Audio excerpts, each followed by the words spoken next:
What's up, guys? Chris from Full Battle Jacket here, and today's video is all about how PC gamers, you guys just don't understand the PS5 Pro. We're gonna get into it, but before I do, please do me a big favor, like this video, subscribe if you're new, and leave a comment down below. Give me your thoughts if you disagree with anything I'm about to say. I just want to stress that these are my opinions and my opinions alone. I know that it sounds like I'm making some broad generalizations here, but I encourage you to keep an open mind. I think I can provide some perspective from the console player's position on the PS5 and console gaming in general. So this video is largely a follow-up to a video I did last week entitled "The Real Reason PS5 Pro Isn't Sold Out," and I'm gonna link to that up here or over here in one of these corners here. I'll also provide a link in the video's description and in a title card at the end of this video. If you didn't check that video out, I encourage you to do so. You guys, that video totally crushed it. It was my first real video that I posted on YouTube. It you know, from my perspective, it was like lightning in a bottle because it just crossed over 9,000 views. It has hundreds of likes, hundreds of comments. You know, just kind of scrolling down the video here, you can see all of the comments, some very supportive of my position, some not so supportive of that position, and that's just fine. I really love the engagement and the perspective. So thanks for coming out and commenting on my videos. Now on to the topic. I'm going to offer 5 reasons why PC gamers just don't understand the PS5 Pro or the appeal of the PS5 Pro, or why anyone would want to buy or even consider buying a PS5 Pro. Shut up and take my money! As opposed to just investing in a PC. And number 1 is friction. No, not that kind of friction, you degenerates. I mean the kind of friction where, you know, you install the game and then you're messing around with, you know, video drivers and other drivers for your, you know, other components of your PC. Or how about dialing in the best PC settings for a particular game? How many threads have you read online of people asking for the best settings to run a particular game? You know, that sort of thing. I've lost count. Compatibility, you know, going to websites like, you know, will it run it, you know, or can I run it, whatever that website is. There's a website where you can go and you can, you know, type in the game and it'll, you know, run some benchmarks on your system and determine, like, you know, can you run this game or can you not run this game? Like, I just can't be bothered. I just, you know, I want to be able to, you know, go to the store or, you know, go online and download a digital copy of a game and know that it's just going to work for my system. The console experience offers more ease of use, free of fiddling around with settings. The experience is just smoother because, you know, the devs, when they're developing the game, you know, they can dial in those settings that are tuned to the machine, and in this case it's the console. Like, they already know the architecture of the console, what it can handle, how does it perform, so on and so forth. Let me give you an example. So I am a big From Software fan, as you can see. Of course, Elden Ring is, you know, the biggest game that they've made to date, and when that title launched on all platforms, and even for Shadow of the Erdtree, like the DLC expansion, the PC, even on like top of the line rigs for many people, ran like, you know, PP doo-doo. There were some situations for very well-known streamers that I follow where they weren't able to run the game optimally on their top of the line PC, whereas on my PS5, you know, I had no issues at all. I had a great time just out of the gate, and I didn't have a lot of like the stuttering and the, you know, the other sorts of issues that PC gamers were dealing with at the time. On to number 2, experience. A desk versus the living room.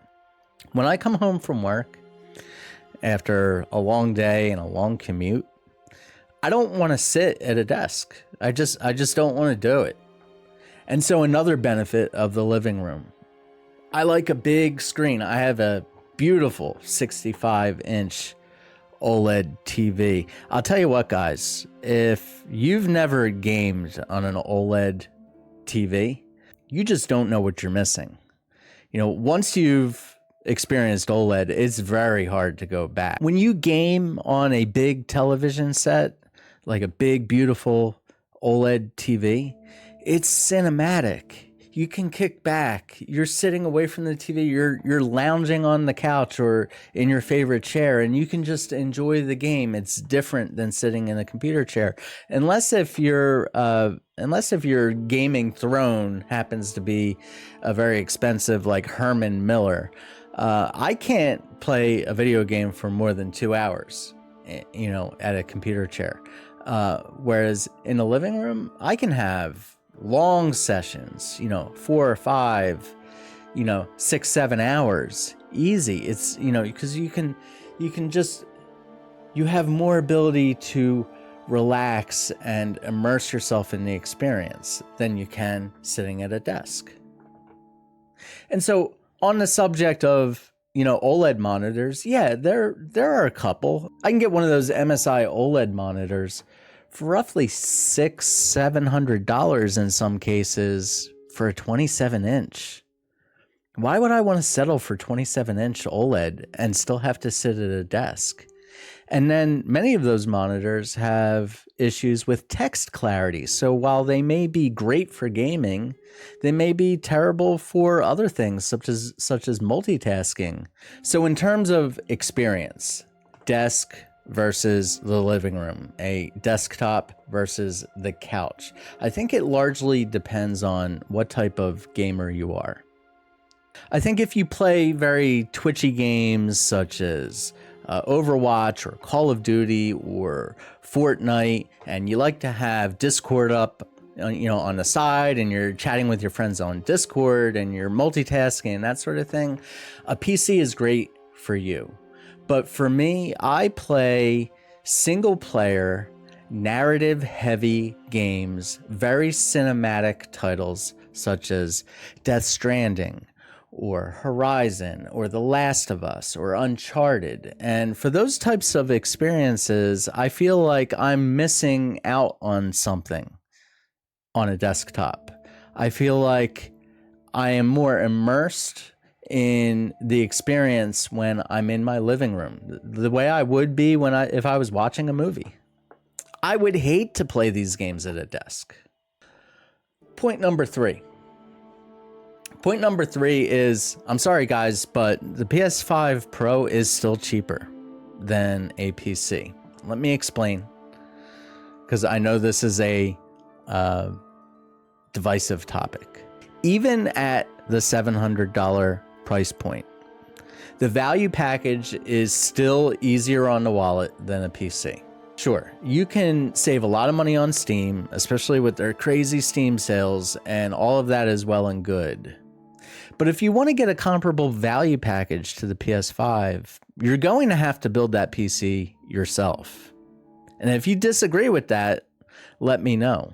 And when you do build it yourself, you're likely going to have to make some compromises in order to get it to a similar price point.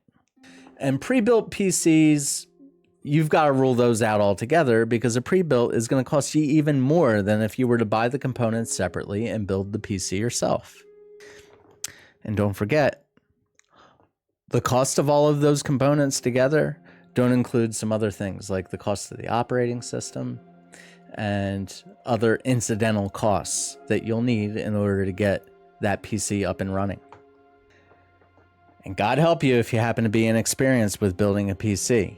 If you do one thing wrong, like maybe it's simple, I don't know, I've never done it myself, but even little things like dealing with thermal paste, like I know that, you know, that is a a delicate thing. Like, it's very easy to put too much or not enough. And, maybe that's just one example.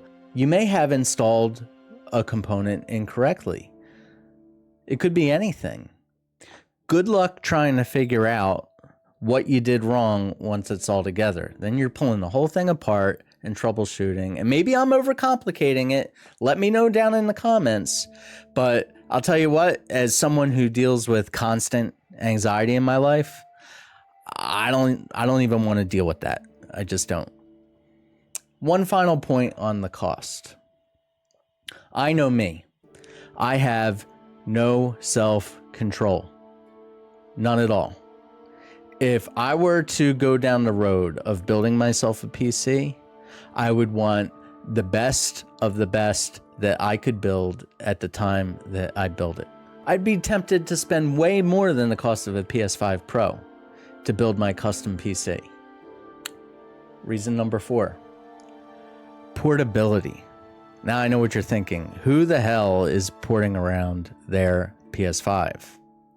But getting down to brass tacks, if I want to move my PS5 to another room in the house and put it on another TV or do whatever, it's very easy for me to do that. Good luck doing that with a PC. If I'm traveling, like say to a relative's or I'm on a trip, maybe staying in a hotel, and I want to bring my PS5 with me, if I really want to, I can do that. As cumbersome as that may be, it's not nearly as much trouble as it would be moving around a PC. Okay, so like say you don't want to move the PS5 around, but you still want to enjoy some portability. That's why you have the PlayStation Portal. That's exactly who the PlayStation Portal is for. It used to be when it launched that you had to be on the same Wi-Fi connection as your PlayStation 5, but no more. You can now, with the PlayStation Portal, go across the country. If you don't believe me, there are video demonstrations of people doing just that very thing. Now, on the PC side of things, you have the Steam Deck, and Steam Deck is all well and fine, but Steam Deck is not compatible with every PC game. There's a compatibility list, and some of them have compromises or just plain don't run. I tried to play V Rising on the Steam Deck, didn't work. With the PlayStation Portal, I can play any game that's in my library. These days, I play my PlayStation games digitally. So even if I don't have the game in my console, matter of fact, I can't because I have the PS5 digital edition. If I'm far away from home and I want to play that game, I can just download it to the console remotely through the portal. Bananas. And so reason number 5, and this one from many people's perspective may be the most dumb. And you may even be laughing to yourself because you may think all the other things that I've said thus far are dumb, and that's all well and fine. I don't care. These are just my opinions. I'm not throwing shade at anyone. I'm not over here trying to sell anyone on the PS5 Pro. All I'm saying is the discourse online is overblown when it comes to the PS5 Pro and all these people saying, oh, you should just get a PC, PC is better, blah, blah, blah, blah, blah. I'm captive to the PS5 ecosystem. What do I mean by that? I have hundreds of games in my library. And I'm also a trophy hunter. Years ago, when Xbox introduced achievements, I thought the notion of this meta game of completing certain mundane tasks for a digital accolade was pointless. It made no sense. It was just plain stupid. But then I got my first platinum trophy years ago. At the time, it happened to be Killzone 2, and it took me quite a bit of effort to get that platinum. And when I got it, the feeling, just like the endorphins, that there's something chemically that occurs for some people. I have an addictive personality, so when that happened, I was hooked. And so, I've actually bought games multiple times that launched on other platforms and then later came to the PlayStation just so that I could get the trophies. And so there you have it, guys. Those are my 5 reasons for why I feel PC gamers just don't understand the PS5 Pro. Thanks for tuning into this video, guys. Sound off down in the comments. Let me know what you thought. Subscribe to the channel if you enjoy this kind of content. I've been posting more regularly. The channel is growing fast. I'm barreling toward my first 100 subscribers. It's only been about a week since I've been uploading regularly, and so the support has been phenomenal. Thank you so much. Be sure to check out this video here or over there, which was the impetus for this video, just for the context. And I'll see you guys very soon in the next video. Take care. Goodbye.